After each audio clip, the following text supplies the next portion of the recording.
ಏನಾಗಿದೆ ನಮ್ ಸಮಾಜಕ್ಕೆ ಅಂತ ನಿಜವಾಗ್ಲೂ ಗೊತ್ತಾಗ್ತಿಲ್ಲ. ಡೇ ಬೈ ಡೇ ಡೈಲಿ ಒಂದೊಂದ್ ನ್ಯೂಸ್. ಅದು ಗುಡ್ ನ್ಯೂಸ್ ಅಂತೂ ಬರ್ತಾ ಇಲ್ಲ. ಇವನ್ ನೀವು ಸೋಷಿಯಲ್ ಮೀಡಿಯಾದಲ್ಲಿ ನೋಡ್ಬೋದು, ಇಲ್ಲ ನ್ಯೂಸ್ ಗಳಲ್ಲಿ ನೋಡ್ಬೋದು. ದಿನಕ್ಕೊಂದೊಂದ್ ಬ್ಯಾಡ್ ನ್ಯೂಸ್. ಇಲ್ಲ ಕೊಲೆ ಆಗಿರುತ್ತೆ, ಇಲ್ಲ ರೇಪ್ ಗಳಾಗಿರುತ್ತೆ, ಇಲ್ಲ ಸೂಸೈಡ್ ಮಾಡ್ಕೊಂಡಿರ್ತಾರೆ. ಇವಾಗ ಸಂಬಂಧಗಳಿಗೆ ಬೆಲೆನೇ ಇಲ್ಲ.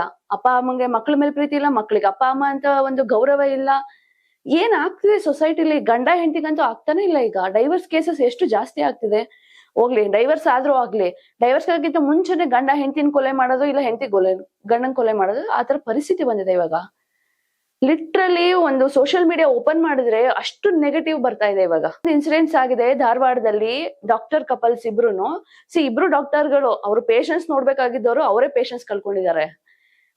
ಹೆಂಡತಿ ಗಂಡನ ಕೊಲೆ ಮಾಡಿ, ಅದ್ರ ಜೊತೆಗೆ 11 ವರ್ಷದ ಮಗನ್ನು ಕೂಡ ಚಾಕನಿಂದ ಚುಚ್ಬಿಟ್ಟು, ಇನ್ನೊಂದು ಮೈನ್ ವಿಕೃತ ಏನಾಗುತ್ತಾ, ಅವ್ರಿಬ್ರಿಗೂ ಆತರ ಮಾಡ್ಬಿಟ್ಟು ಆ ತಾಯಿ ಅಲ್ಲೇ ಕುತ್ಕೊಂಡು ರೀಲ್ಸ್ ನೋಡ್ತಿದ್ದಾರೆ. ನಿನ್ನ ತಾಯಿ ಆದವಳು ಮಗುಗೆ ನೀನ್ ಚುಚ್ಚುತ್ತೀಯ ಅಂದ್ರೆ ನಿನ್ ಮಾನಸಿಕ ಎಷ್ಟು ಆಗಿದೆಯಾ? ಸರಿ, ಗಂಡನ ಜೊತೆ ಏನೋ ಜಗಳ ಇತ್ತಲ್ವಾ, ಬಿಟ್ಬಿಡು, ಡೈವರ್ಸ್ ತಗೋ, ಸಪರೇಟ್ ಜೀವನ ಮಾಡು, ಓದಿದೀಯಾ, ಇಲ್ಲ ಇಂಡಿಪೆಂಡೆಂಟ್ ಆಗಿದೀಯಾ, ಇಲ್ಲ ನಿನ್ನ ಮಾನಸಿಕತೆಗೆ ನೀನು ನಿನ್ನ ಮಗುವನ್ನೇ ಕೊಲ್ಲೋ ರೀತಿ ಹೋಗ್ತೀಯಾ ಅಂತ ಅಂದ್ರೆ ಇನ್ನೆಷ್ಟು ಸೈಕೋಪಾತ್ ಆಗಿರ್ಬೇಡ ಮಹಿಳೆ. ಇದಕ್ ಕಾರಣ ಯಾವ್ದು? Social media. ಆಬ್ವಿಯಸ್ಲಿ ಅವ್ಳು ನೋಡ್ಬಿಟ್ಟು ಆರಾಮ್ಸೆ ರೀಲ್ಸ್ ನೋಡ್ತಿದ್ದಾಳೆ ಅಂತಂದ್ರೆ ಏನರ್ಥ? ಅವಳ ಮುಖದಲ್ಲೂ ಒಂದ್ ಸ್ವಲ್ಪನೂ ಭಯ ಇಲ್ಲ, ರಿಗ್ರೆಟ್ ಇಲ್ಲ, ಇಲ್ಲ ಗಂಡನ್ನ ಮಗುಗೆ ಈ ತರ ಮಾಡಿದೀನಿ ಅನ್ನೋ ಸ್ವಲ್ಪನೂ ರಿಗ್ರೆಟ್ ಇಲ್ಲ ಪೊಲೀಸರು ಹೋದಾಗ ಅಂತ ಅಂದ್ರೆ ಏನ್ ಹೇಳ್ಬೇಕು ಇದಕ್ಕೆ? ಅನ್ಎಜುಕೇಟೆಡ್ಸ್ ಹಳ್ಳಿಗಳಲ್ಲಿ ಅನ್ಎಜುಕೇಟೆಡ್ಸ್ ತರ ಆಡ್ತಾರೆ ಅಂತ ಕೇಳಿದ್ದು. ಬಟ್ ಈಗ ಮೇನ್ ಪ್ರೊಫೆಷನಲ್ ಎಜುಕೇಟೆಡ್ಸ್ ಈ ತರ ಮಾಡಿದಾಗ ಅದು ಡಾಕ್ಟರ್ಸ್ಗಳು. ನೀವು ಪೇಷಂಟ್ಸ್ ನ ನೋಡ್ಬೇಕಾಗಿರೋಂತ ಒಂದು ಲೆವೆಲ್ ಅಲ್ಲಿ ಇರೋ ನೀವು ಡಾಕ್ಟರ್ಸ್ ಗಳಾಗಿ ನೀವು ಈ ತರ ನಿಮ್ಮ ಮನಸ್ಥಿತಿನೂ ಇಷ್ಟು ಹಾಳಾಗಿದ್ಯಾ ಹಂಗಾದ್ರೆ?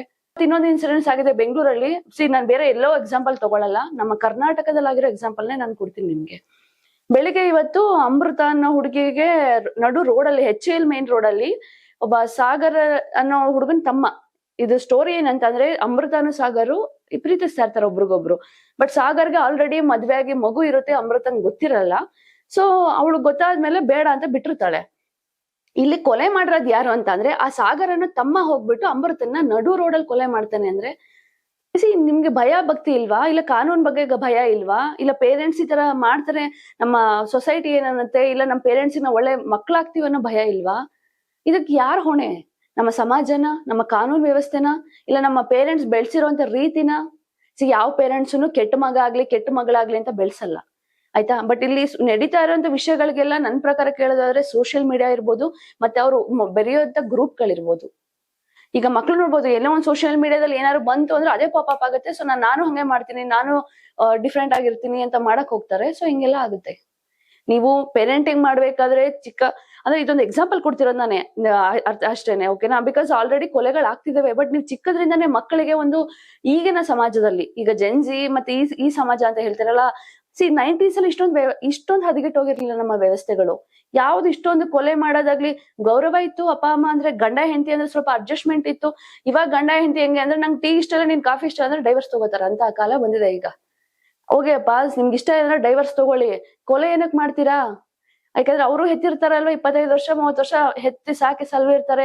ಸೊ ಹುಡ್ಗ ಆಗ್ಲಿ ಹುಡುಗಿ ಆಗ್ಲಿ, ನಿಮ್ಗೆ ಇಷ್ಟ ಇಲ್ಲ ಅಂತ ಅಂದ್ರೆ ಬಿಟ್ಬಿಡಿ. ಕೊಲೆ ಮಾಡೋದ್ರಿಂದ ನಿಮ್ಗೆ ಏನೂ ಸಿಗಲ್ಲ. ಈಗ ರೀಸೆಂಟ್ ಆಗಿ ನೋಡ್ಬೋದು, ಈಗ ಇದು ಪುಣೆಲಾಗಿರುವಂತ ಇಶ್ಯೂ ಎಲ್ರಿಗೂ ಗೊತ್ತಿದೆ. ಕೇತನ್ ಮತ್ತೆ ಸಿಯಾ ಗೋಯಲ್ ಅನ್ನೋರ್ದು. ಇಷ್ಟ ಇಲ್ವಾ? ಮದ್ವೆ ಆಗಕ್ ಇಷ್ಟ ಇರ್ಲಿಲ್ಲ, ನಂಗೆ ಬೇರೆ ಹುಡುಗ ಇಷ್ಟ ಇದೆ ಅಂತ ಆ ಹುಡುಗಿ ಹೇಳ್ತಾಳೆ ರಿಪೋರ್ಟ್ ಅಲ್ಲಿ. ಸೊ ನಿಂಗೆ ಇಷ್ಟ ಇಲ್ವಮ್ಮ, ಬಿಟ್ಟಾಕು. ಆ ಹುಡುಗನೋ ದೊಡ್ಡ 24 ವರ್ಷ ಹೊತ್ತು ಏನೋ ಆಸೆಗಳು ಇಟ್ಕೊಂಡಿರ್ತಾರಲ್ವಾ ಪೇರೆಂಟ್ಸು. ಈಗಿನ ಮೆಂಟಾಲಿಟಿ ಅವಳು ಹೇಳೋದೇಂತ ರೀಸನ್ ಅಂದ್ರೆ, ನಮ್ಮ ಅಪ್ಪ ಅಮ್ಮನ್ ಮರ್ಯಾದೆ ಹಾಳಾಗುತ್ತೆ. ಸೊ ಇದಕ್ಕೆ ಯಾರ್ ಕಾರಣ ಇದ್ರಲ್ಲಿ? ಪೇರೆಂಟ್ಸ್ ಅಲ್ವಾ?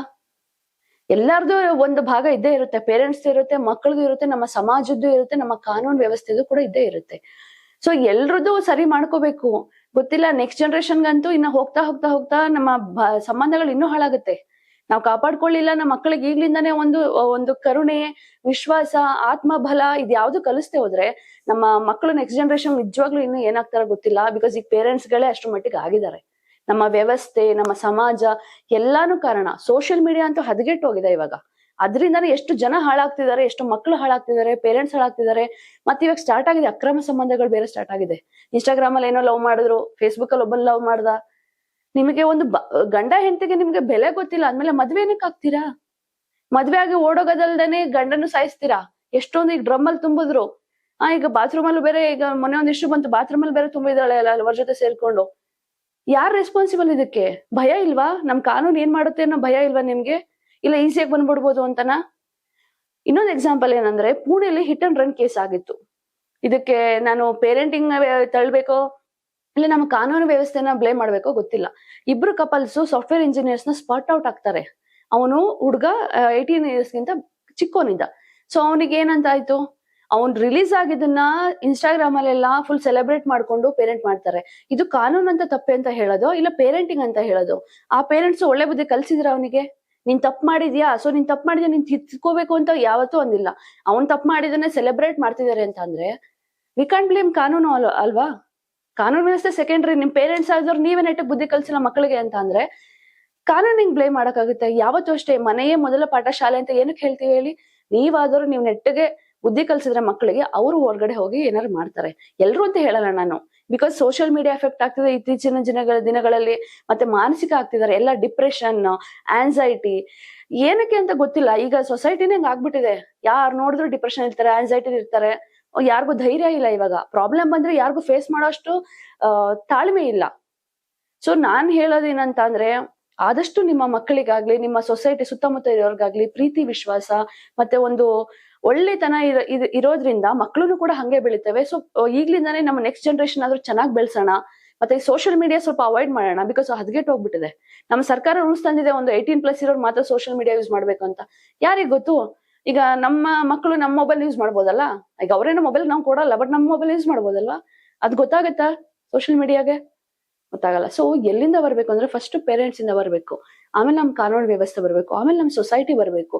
ಸೊ ಎಲ್ಲಾ ಒಂದು ಪೂರಕ ಆದಾಗ ಮಾತ್ರ ನಮ್ ಒಂದು ಒಳ್ಳೆ ವಾತಾವರಣ ಕ್ರಿಯೇಟ್ ಮಾಡೋಕ್ ಸಾಧ್ಯ, ಒಳ್ಳೆ ಒಂದು ಒಳ್ಳೆ ಒಂದು ಸೊಸೈಟಿ ಕ್ರಿಯೇಟ್ ಮಾಡೋಕ್ ಸಾಧ್ಯ. ಸೊ ನಿಮ್ಗೆ ಇದ್ರಲ್ಲಿ ಯಾರ್ ಫಾಲ್ಟ್ ಅಂತ ಅನ್ಸುತ್ತೆ ಅಂತ ಕಮೆಂಟ್ ಮಾಡಿ. ಸೊ ಇದೇ ತರ ವಿಡಿಯೋಗಾಗಿ ನಮ್ಮ ಚಾನೆಲ್ ನ ಸಬ್ಸ್ಕ್ರೈಬ್ ಮಾಡ್ಕೊಳ್ಳಿ.